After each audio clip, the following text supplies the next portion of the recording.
महात्मा बुद्ध की इन कथाओं में छिपा है जीवन का रहस्य। महात्मा बुद्ध ने अपने उपदेशों में जिंदगी को सही तरीके से जीने के मार्ग बताए हैं। आइए आज उनके द्वारा कही दो कथाओं को पढ़कर जानें। जीवन का रहस्य क्या है? मृत्यु को समझना एक जटिल विषय है। जो इसे समझ लेता है वह जिंदगी के असली मायने जान जाता है। यही सवाल एक बार महात्मा बुद्ध के शिष्यों ने पूछा था कि आखिर शरीर त्यागने के बाद आत्मा की यात्रा कैसी होती है, वह क्या करती है और उसका क्या होता है। यह सवाल सुन महात्मा बुद्ध के चेहरे पर मुस्कुराहट आ गई।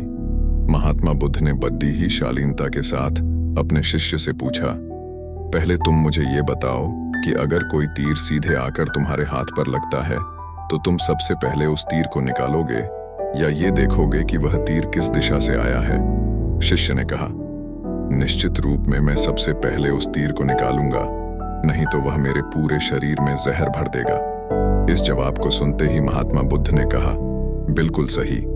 मनुष्य को अपने मौजूदा जीवन की समस्याओं को सुलझाने में अपना समय और मेहनत झोंकनी चाहिए, न कि ये सोचने में कि अगले जन्म में क्या होगा।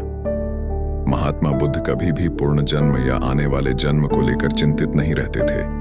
वह आज की बात करते हैं और उन्होंने अपने शिष्यों को भी वर्तमान में जीने की सलाह दी। क्या होता है डर और भय? एक बार महात्मा बुद्ध वृक्ष के नीचे बैठे ध्यान कर रहे थे। इतने में ही कुछ बच्चे वहां खेलते खेलते पहुंच गए और जिस पेड़ के नीचे बुद्ध ध्यान में लीन थे उस पेड़ के ऊपर पत्थर बरसाने लगे ताकि आम वृक्ष से नीचे गिर जाएं। तभी एक पत्थर महात्मा बुद्ध के सिर पर लग गया और उनके सिर से खून निकलना शुरू हो गया। लेकिन इस घटना के बाद महात्मा बुद्ध की प्रतिक्रिया और भी ज्यादा हैरान कर देने वाली थी। महात्मा बुद्ध रो रहे थे। उन्होंने बच्चों के कहा, तुमने इस वृक्ष को पत्थर मारा, उसने तुम्हें फल दिया, लेकिन जब यह पत्थर मुझे लगा तो सिवाय डर और भय के मैं तुम्हें कुछ भी नहीं दे सका।